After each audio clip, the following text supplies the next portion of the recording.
welcome to Book Opinions. My name is Miss Linda, and books are great, but sometimes they make really, really bad movies.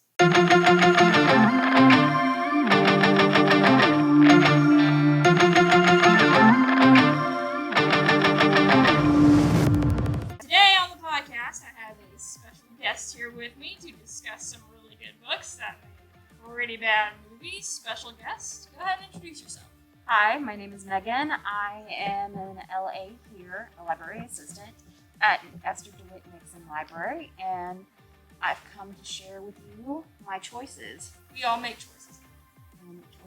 But some of these things were bad choices when they were made. They were really bad choices.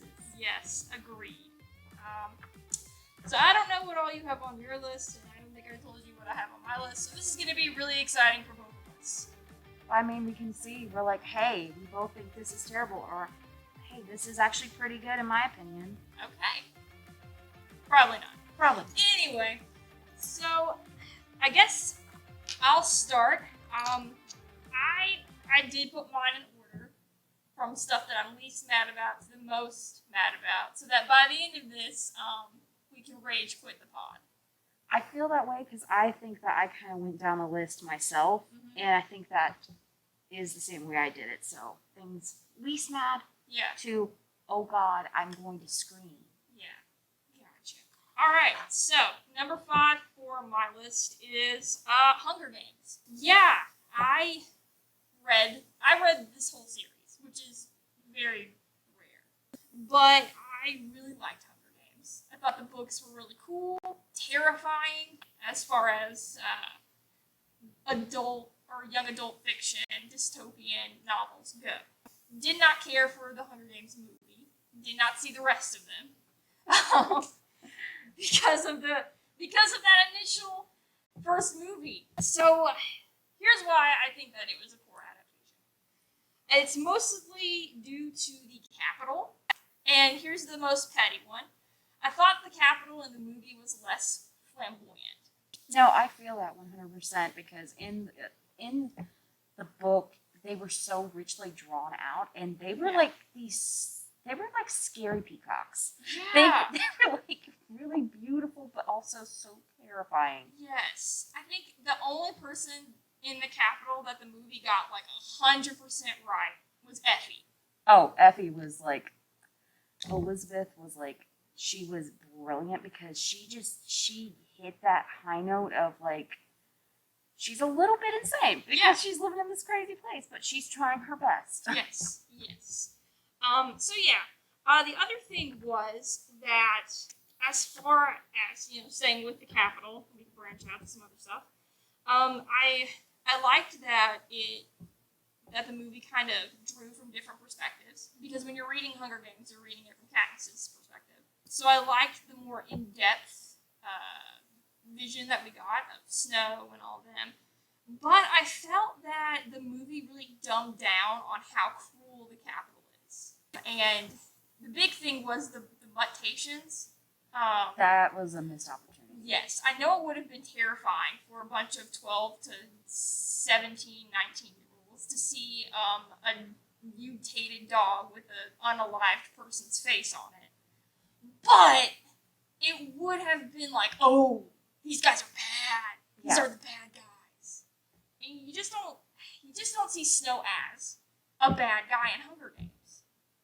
He's just a guy who's a product of his environment, and but it's not that kind of evil like he was in the book. Yeah. And then my last gripe for Hunger Games, no Madge. And no Madge means no story behind the Mockingjay. So, guys, if you don't know, if you haven't read Hunger Games, do read it. But Madge is the mayor's daughter in District 12, and she gives the Mockingjay pin to Katniss. And there is a whole backstory behind Mockingjays, how they are the mutated offspring of these things called Jabberjaws, which were used in the District 13 rebellion, and how they got together with some mockingbirds and made Mockingjays. I agree 1,000%. That was one problem with me, because the friendship between Katniss and Madge was a big deal, because it was someone who came from the richer side of town and the poorer side, and they kind of bridged that gap. Yeah. And also, I think that having that Mockingjay lore in the movie would have established kind of what the book did, establishing that parallel between Katniss and the Mockingjay. You can't say Katniss is the Mockingjay if you don't know that the Mockingjay was used as a capital to, like, be kind of a propaganda thing, and then slap the capital in the face, which Katniss did. So it's like, then what's a Mockingjay? They're just like, Mockingjay is bored. and you're like, oh wow. Katniss is bored. Look, she got the feathers. And you're like, okay, I guess. Yes. Shrug. Cool. All right, Megan, what was your Number 5 is, like, I feel like this one, I'm angry, but I'm not angry, but I'm hurt. Okay. This is the Golden Compass. Oh. I love the book series. I think it's just, there's so much world building. Okay. It's just this really rich series, and the book was so good, but the movie, I'm not completely mad, because visually, they had it going on. Visually, it was a stunner. And they had these amazing actors. They had Daniel Craig, James Bond. They had Nicole Kidman, who was Mrs. Coulter, 100%. She was scary. Okay. But she had that soft side as a mother, but also she's still, like, the leader of the forces of evil. But Sam Elliott as Lee Scoresby, like, okay, I love Lin-Manuel Miranda, don't get me wrong, but also Sam Elliott. She's just Sam Elliott with a talking rabbit. It's fantastic. But the problem with that is that it was so much of it was a facade. It was so pretty, but they did nothing. Like, they tried to world build, but the way they did it is that they cut out major plot points. And, like, so much of the reason why Lyra was going on this adventure in the first place, you're kind of like, what is happening? What is happening? Okay, they're just giving you a whole bunch of exposition, but there's no reason for her to go on the adventure. It's kind of like, why are we here? And then the ending, for example, is like, in the book, it's very impactful. It's dark. It's, Lord Asriel he kills Lyra's friend in order to open the door. Like, okay, spoiler alert. That's something that happens. I ruined a decade-old book. But it's this dark, impactful moment, because he was kind of a good guy, but here he is doing this really horrible thing that Lyra went on this whole journey to get her friend back, but he's gone now. In the movie, they just fly off on an airship, and they're just like, here we go. And I'm like, but this big dramatic moments, like the northern lights are flashing, and like he kills this innocent boy, and it's like, oh my god, what's next? And here they're like going on an airship. Like, yeah, Sam Elliott is on that airship, but that airship can't take me where I want to go. Sam. Yeah. It can't take me there, Sam. Yeah. I've never read The Golden Compass. Oh my Or gosh. seen the movie. It's a lot. Yeah. I've been meaning to read. Life happens when you work at a library. Amen. So many books, can't read them. But look at The Golden Compass. It's a great movie just to sit there, but man, it doesn't lead into anything. Yeah, and I feel like that Hollywood happy ending, that's going to be a problem for a couple of mine on my list. So, number 4 for me was Phantom of the Opera. Yes. So for all the kiddies and the adulties out there, Phantom of the Opera was a serial mystery printed in the early 1900s by Gaston Leroux. And it's not a dark romance. I'm so sorry. There's no singing in the book. But I read this before I went to go see Phantom of the Opera when it was at Ron Robinson. And I really, really liked it. But I'm going to lead up to this. So, the small complaints I have is, one, Philippe, the Comte de Chagny, he's not in there. So, Philippe is Raoul's older brother. In the book, Raoul is not this, oh, Christine, I love you. He's a butt nugget. Raoul Vicomte de Chagny is a butt nugget. And you can put that on a t-shirt. We're calling Yes, them. And I'm coming for you. I'm coming for you, de Chagny. He's been dead for a very long time. Anyway. He's been dead for a very long time. Very long time. His ghost comes back and he's like, seriously? Also, he doesn't exist. That's also He doesn't exist. But no, my big problem in this, and I went through so many film adaptations. There are so many film adaptations of Phantom of the Opera. Not all of them are like 100% committed to the source material. But in a lot of these, the key character, and I would argue the only likable character in this book, is missing. The Persian. Him. Yes. Yes. Okay, guys, get into this. So, also, spoilers, but not really spoilers, because I don't know how you can spoil a 100-year-old book. You're like, my God, you told me everything. Yeah, I know. So the Persian knows a lot about Eric's backstory. And that kind of happens in the second half of the book, where it gets told from the Persian's point of view. So Eric went to Persia to do circus work and build things for the Shah, which the musical does kind of get right, but I'm not here to judge the musical today, just the movies. You're like, I'm coming for you. Specifically, the Joel Schumacher movie. Oh my God. Yes. But it can't really come for Gerard Way, or not Gerard Way. Gerard Way. When I was a young boy in Paris. No, Megan. Phantom remake. But instead of Gerard Butler, you know what? That would be good. That would give me the edgy goth. I want a pop punk Phantom of the Opera remake. Oh my God. And call it like, I don't know, Phantom of the Pool House. Like, would Christine be like Avril Lavigne? I mean, the OG? No. OG. Haley Williams, Megan. Haley Williams, you're right. I was a fool all along, and I am disgusted. Oh. Anyway, so Gerard Butler, that's who I'm not going to come for because my mom loves him. So the Persian has this huge backstory on Eric, and Eric got in trouble because he liked unaliving people a lot in Persia. And this is kind of where like 19th century Orientalism comes in, and we can talk about it, but we don't have the time. Just know that it's bad. But yeah, and so the Persian does Eric a solid and gets him out of Persia before he can get, and then the Shah kicks the Persian out for doing Eric a solid. Now the Persian has to follow Eric around to make sure that Eric doesn't, kill people. So we missed that. And I mean, later on, that kind of gets blended together with the Madame Giry in the book. So, I mean, that's fine, but I feel like when you miss the Persian, again, you're cutting out the only likable character. Yeah, I mean, there are plenty of adaptations, and most are trash. Like, there's one where he talks to rats, and it's weird. Yes, I know what you're talking about. The weird one. Where is it? It's the 1998. It was like the Willard. It was like reminding me of Willard with the weird. It was an Italian film where the Persian is replaced by rats, and the Phantom.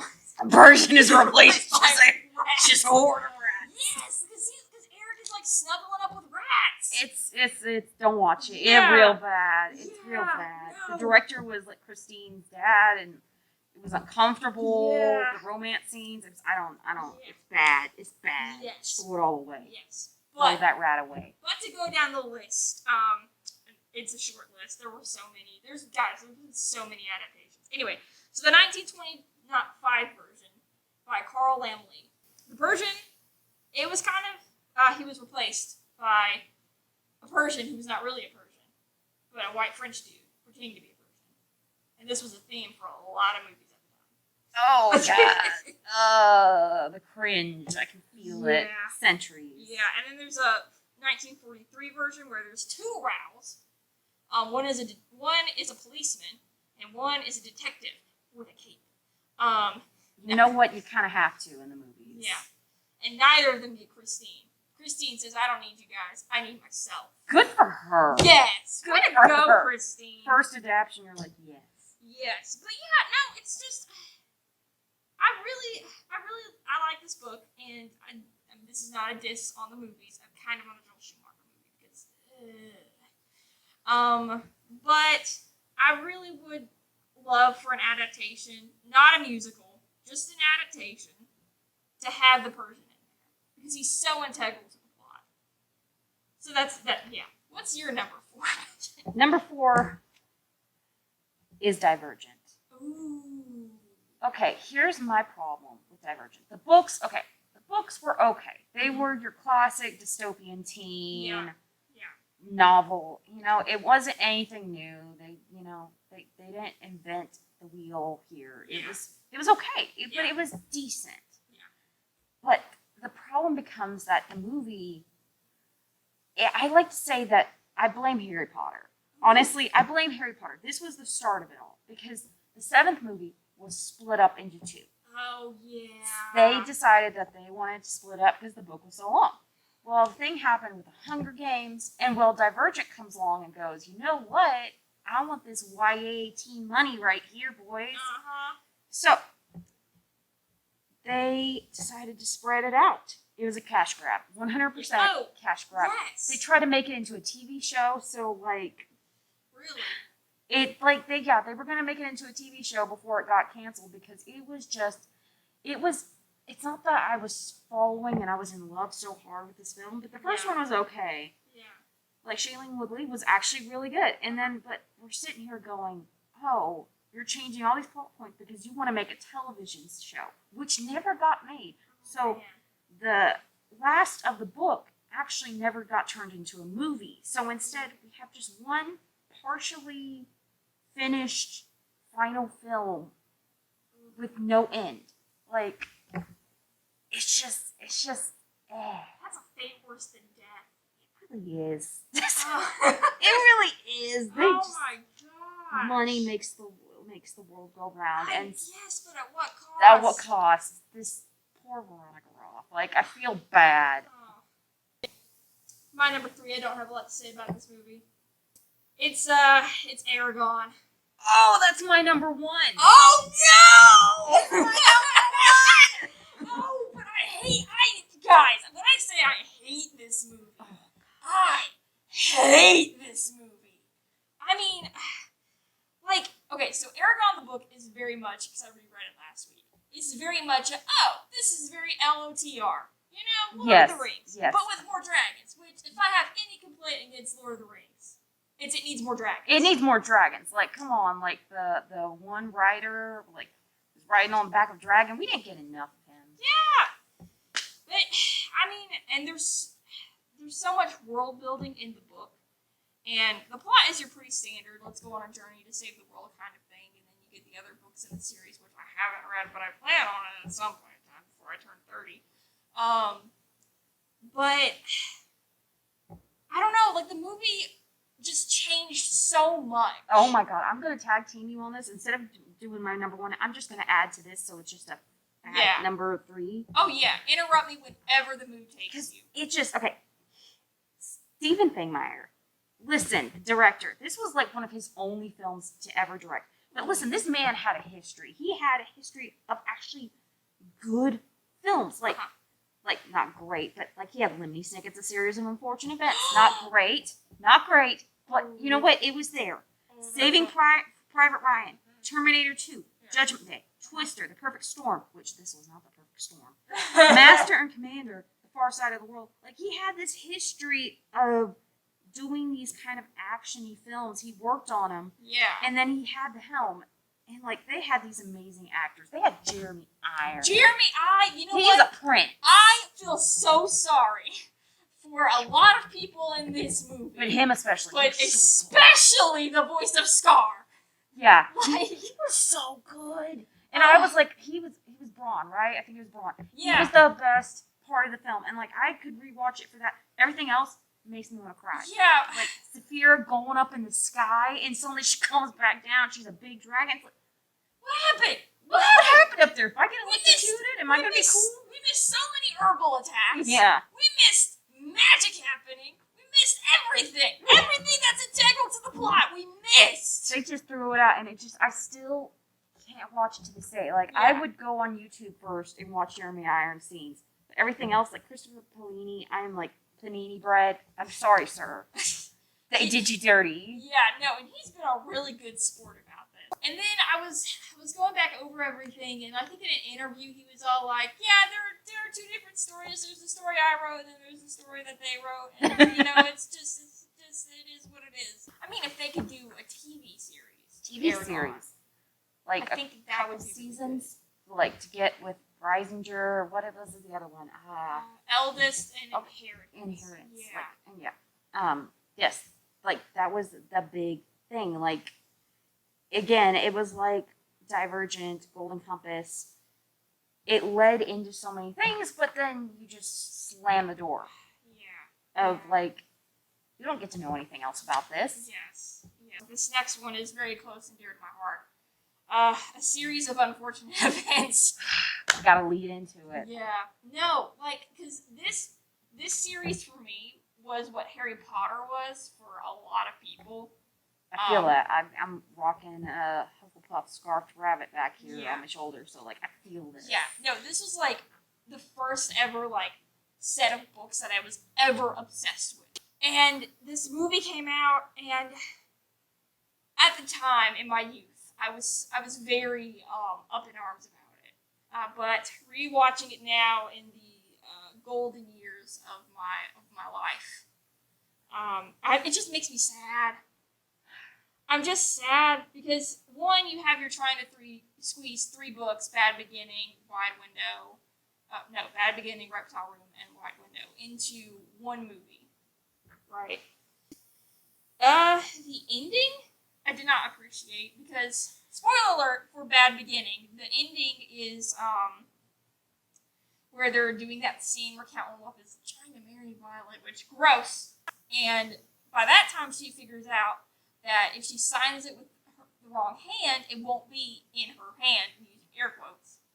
And so the marriage would be null and void. And that didn't happen because she goes to sign with the left hand, but then Count Olaf in the cut movie it says, off. "Other hand." And you're It's like, no, that's ruins the whole point of her. And then they have Klaus making the grappling hook to rescue That's Sunny. not it at all, because that was Violet's That was whole Violet's the inventor. that was the whole point. And then Klaus was the reader. Sunny ended up being the biter / chef. Yeah. Like, Because it's Klaus that figures out, and this is what I like about the Netflix series, is that now, I mean, yes, there are some things that got changed, but you're able to expand on these things, give, like, each book 3 episodes, which is great. But Klaus is the one who figures out that if Violet signs it with her right, I can't remember what her hand, whatever. She signs it with the wrong hand, marriage doesn't work. Violet invents the grappling hook. Sunny plays poker with bad guys, I think. I mean, what else are you gonna do? Yeah. I think in the book, it was just a bunch of miscommunications on the walkie-talkies. But it was a bit more fun to have a baby beat somebody at poker. I mean, it's hilarious. Yes. Also, nobody looked like they wanted to be in this movie. Like, okay, I have to say, like, Jude Law as Lemony Snicket, I kind of enjoyed the way they shadowed him. I thought that was interesting. Yeah. But everything else was just so... It was weird. Like, the costuming choices were... It was weirdly Victorian, but... But Klaus was wearing a sweater. Sweater, yeah. And, like, the aesthetic wasn't bad. Like, the aesthetic was kind of... I could see what it was going for. Like, yeah. But it had so many elements that it could have done right. Yes. But it was so wrong. Yes. In order to counter all this sadness, I would recommend watching the commentary that the director and Lemony Snicket do. Because it's at one point in time, he does break out his accordion and just plays it while the director's trying to talk. That is the most Lemony Snicket thing I've ever heard of in my life. I know. God bless Lemony Snicket. Okay, number 2. It's a comic, but I have to say, I have to rant for a minute. Riverdale. Ooh. Riverdale. Okay, I grew up with Archie comics. Like, I don't agree with, like, I never liked the whole Betty and Veronica thing, and because I felt like, I was like, they should be friends, throw away the whole Archie, throw them all away. Yeah. But but I loved the side characters. I loved Jughead. I loved everything. It was this fun snippet into. Look, I was homeschooled, so I didn't have the high school experience, and this was like my high school experience. High school is nothing like elementary comics. Listen to me. Don't cut my dream away. Don't. Okay. This is my dream. I'm like, Okay. it's Archie Comics. Yeah, sure, Dan. Sure, Dan. The homeschooled girl is like, this was my dream. Yeah. But Riverdale, the first season, was actually okay. Like, it was not what I thought. Like, the Miss Grundy being a creepy is like, that was too much. I was like, Miss Grundy in the comics. I'm like, she was just a grandma. Yeah. But this, it was a lot. But it was still good in some way. Okay. But then the second season came along. And then the third. And the fourth. And it never kept. But it, like in the words of like Smash Mouth, it didn't stop coming. It just kept coming. And, you know, like. Yeah. It just. Gotta. It's an all-star moment. It was just, but it wasn't a good. It's like elf or loser on her forehead. It was just, it was bad because it was creepy and weird because they wanted them to be older, but these were supposed to be 15-year-old kids. Yeah. And it was some creepy stuff with children, and I felt uncomfortable. Well, and it's on the CW, right? Yeah. Well, there you go. And, like, another gripe with this is that they had some really good casting. They're LGBTQ actors, they're POC actors, and they threw them away. Oh, no. They threw them away. Like, Josie and the Pussycats. Kevin became just, like, a stereotype, and it was so cringy because, like, here we go. It's going to be another Betty, Veronica, Jughead, Archie crying over, I'm in love with you, but I'm not in love with you kind of thing.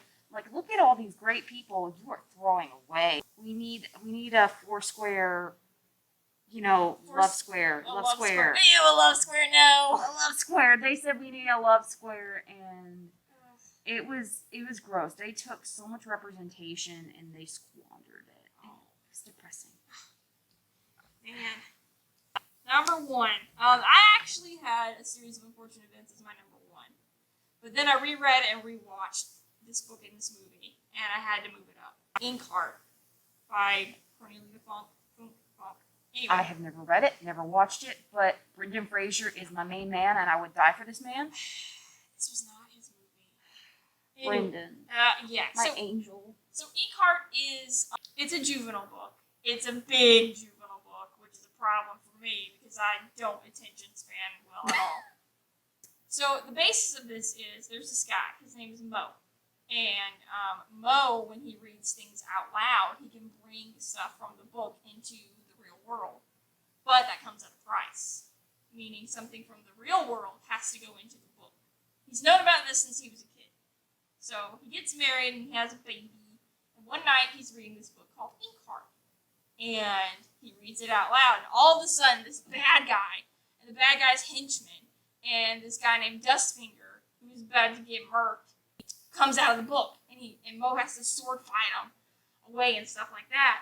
And so he's looking around, his baby's crying, he's like, oh, my baby. So Mo looks around, he's looking for his wife, Teresa. He's like, Teresa! She's gone. She's in the book. Right, but he doesn't tell his daughter, Maggie. He just says, Maggie, your mom ran away. She's a bad mom. He didn't say that. I mean, what do you expect? I mean, you're like, hey, what am I supposed to say? Your mom's in the book? Yeah, so the bad guy that comes out, his name is Capricorn. I am also a Capricorn. Oh, Oh, gosh. I'm going to go steal all the snacks from the snack rooms. Everywhere. We need our snacks, please. I'll take the goldfish. So Capricorn and his henchman, Basta, which when I first read that, I was super into the WWE, and I misread it, and I thought it said Batista. I thought I'm like, really? Like, Dave Batista? And now that's just what I picture is Dave Batista, just the henchman just being all muscular. If you ever read Inkheart, please think of Dave Batista when you think of Basta.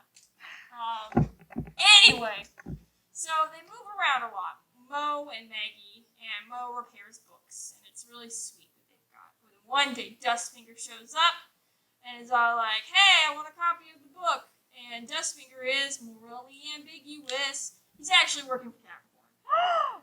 Dun, dun, dun. He double crosses them so many times. And they're like, wait a minute, maybe he won't.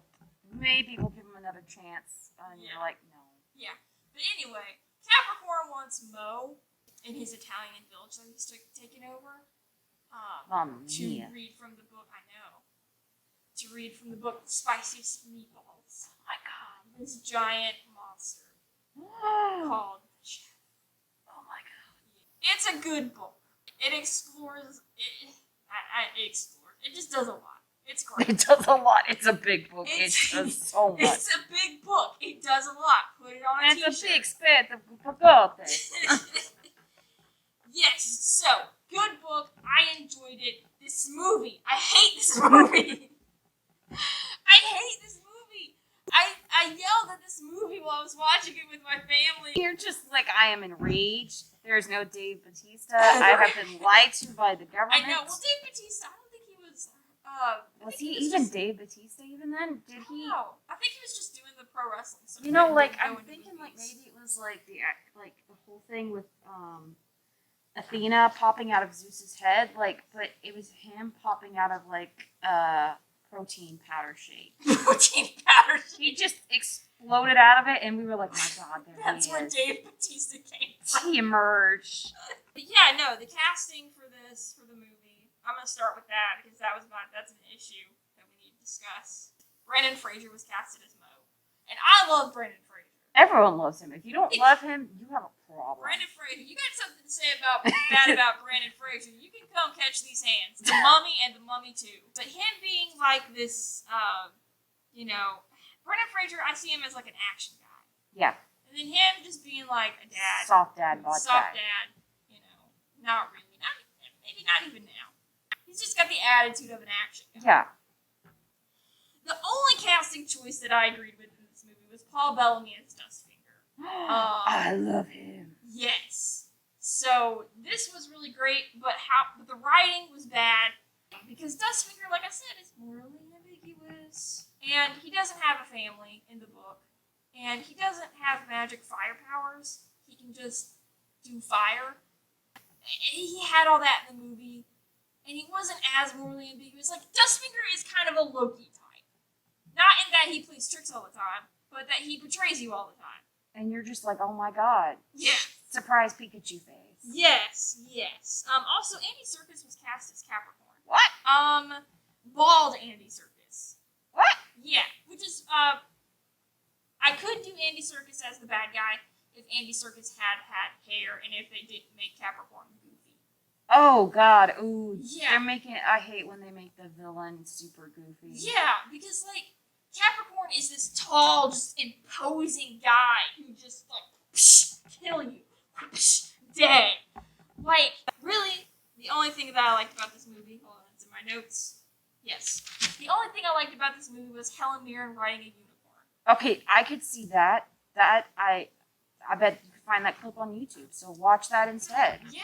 There you go, because it's Helen Mirren on a unicorn. unicorn. But yeah, that's it.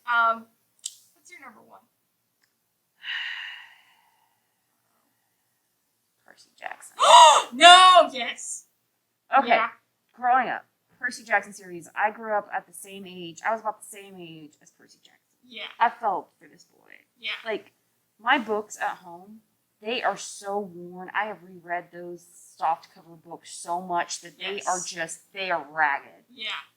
Percy Jackson was it. And when I saw that they had a movie, I was like, oh my god, it's a Percy Jackson. I mean, Rick Riordan is a saint. The man is a saint. Yes. Oh, Rick Riordan, please. If any of these authors are listening, We love you. we love you. But listen, Percy Jackson. Okay. Number one, the cast was pretty good in that first film. Like, it was actually, like, they had some hard hitters out here. But the problem was, it didn't follow the plot. Oh. It was just so, what is happening? Like, Persephone's trying to go after a goat man, and it's weird, and we don't understand. Yeah. And, like, why is this here? Why is that there? Mhm. What is happening here? And they made them teens instead of kids. So that's one thing I hated, was that they aged them up. Because it was interesting to see these children have to figure out, how am I going to get here? How am I going to do this? Because I am a 12-year-old boy. Yeah. They're not going to just let me on a bus to go to LA. Yeah. I got to figure out how to get to LA because I'm a child. Versus a teenager where it's like, oh yeah, I'll go buy a bus ticket. You know, it's kind of like, and when they do stuff, you're like, oh my God, you're a kid trying to do this. Like, especially when you grow up with Percy Jackson, because it's like, you feel this. Like, it's actually terrifying because you are a whole child. Yeah. Trying to traverse across, like, America as a whole and go to hell. Yeah. It's like, it's a scary thing, but if you're a teen, it's kind of like, why are you being weird, kid? You teenager. Yeah. And then, like, they are immediately, like Percy Jackson, for instance, he's immediately main character, Mary Sue, Gary Stu, like, he's immediately super powerful. Yeah. Versus in the books, how we see him grow. Yeah, he has to work his way up. Like, his powers, he's like, I don't know what I'm doing. Is this a power? Instead, they were like, here he is, he's OP, he's the baddest of the bad. And it was cringe because we got to see him grow. And that's what actually made Percy Jackson so important, was here he is, an actual hero, a good guy who is trying, working up to that. Yeah. One random gripe is that, I'm just saying, they tried so hard to be culturally relevant, and that happened sometimes in, like, the books, but it was so cringe. They were like, here's an iPhone and Medusa, and it was just, I don't know, it was very much like product placement. Here's this kind of thing. I don't know. It felt like Hollywood had dipped its claws, its poison fangs. It was the real Gorgon. Like, all along, Hollywood was. Yeah, yeah. It just, I don't know. It didn't have the heart. Well, guys, that is all the time we have for today. Thanks, Megan, for coming on the podcast. Thank you for inviting me to rant. No. I'm very tired now, emotionally. Hey, that is nothing that a handful of Reese's minis in the break room will install. So we're going to go and eat our feelings, and we'll see you guys next time. Bye! Bye!